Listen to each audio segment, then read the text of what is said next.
Dobrý deň vám prajem, milí naši polovní priatelia a sledovatelia nášho YouTube kanálu. My sme opäť na ceste do môjho obľúbeného polovného revíru v chotári obce Svätý Peter. Je koniec júla a blíži sa srnčia ruja, no a ja by som veľmi rád sa pokúsil vábiť srncov a prípadne aj uloviť nejakého kapitálneho srnca. Čo sa týka toho vábenia, tak musím povedať, že každý rok zisťujem, že veci, ktoré som sa naučil rok predtým, sú síce dobré, ale ešte tam mám množstvo ďalších otáznikov, ktoré postupne odtiaľ odstraňujem a stále sa učím niečo nové a niečo viac. Spomínam si na to, keď som začal s vábením, alebo keď som sa prvýkrát vydal do revíru s vábničkou. Hej, myslel som si, že vábiť srncov je veľmi jednoduché, že stačí na to len jednoduchá vábnička, na ktorú budem vedieť pískať. A len potom som postupne prišiel na to, že je to veľké umenie, ktoré si vyžaduje aj množstvo teoretických, aj praktických znalostí a skúseností.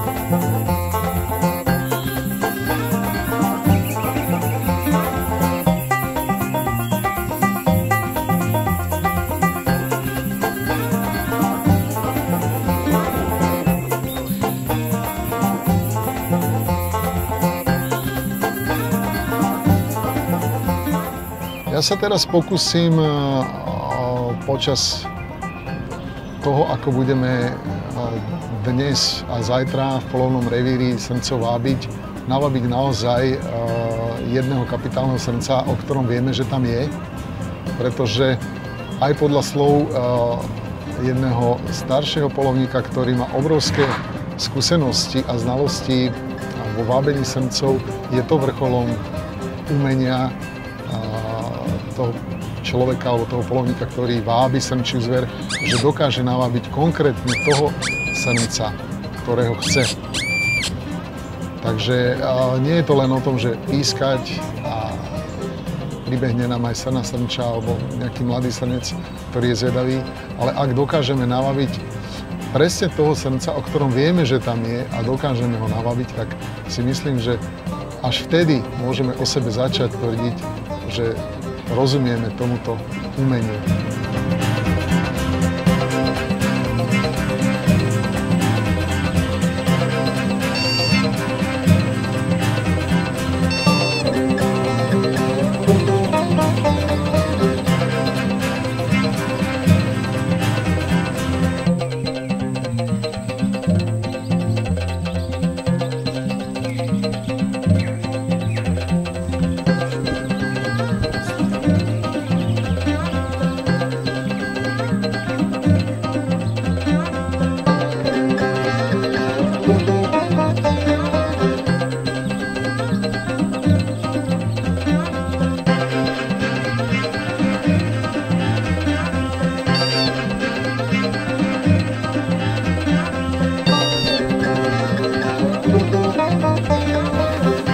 Čiže videli ste vlastne na druhom stanovišti som sa pokúšal vábiť okamžite, na to reagoval srnec, ktorý ale nie je náš srnec, na ktorého sme prišli.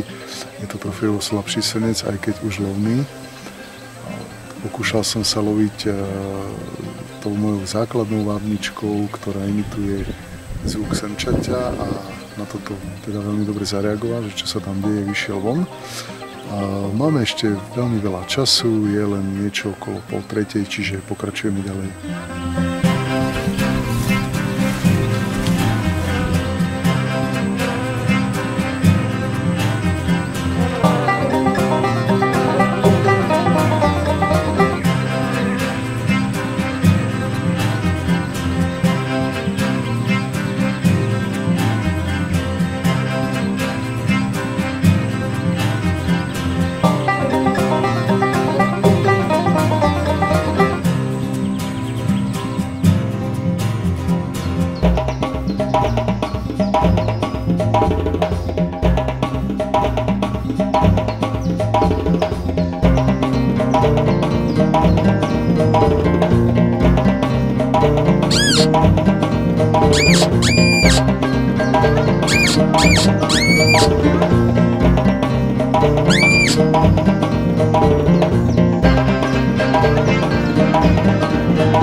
Podarilo sa mi streliť krásneho srnca takmer už na hranici viditeľnosti a možnosti rozpoznať. A videli sme počas tejto výchádzky naozaj, že viac ako 12 kusov srnčej a asi pred pol hodinkou som videl 3 kusy, boli to všetko mladé srnce, no a teraz nám vyšiel nádherný srnec, poďte sa s nami pozrieť na ňu.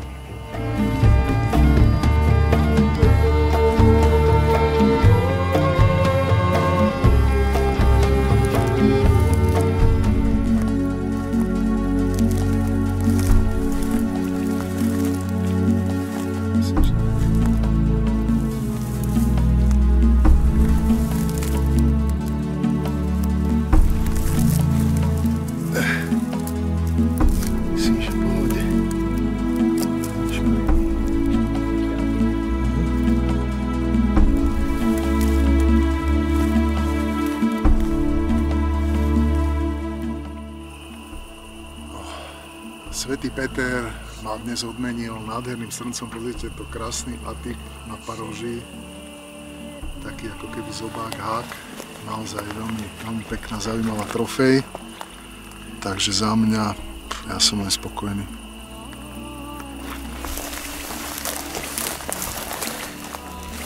To bude poznám. Gratulujem. Ty ďakujem pekne. Gratulujem. Nádherný kôz leží. Koľko na ten atypický výčlenok? Áno. To je typický. To je genetické. Hej? Áno, mám, však ti doma ukážem. Mám.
Shalom.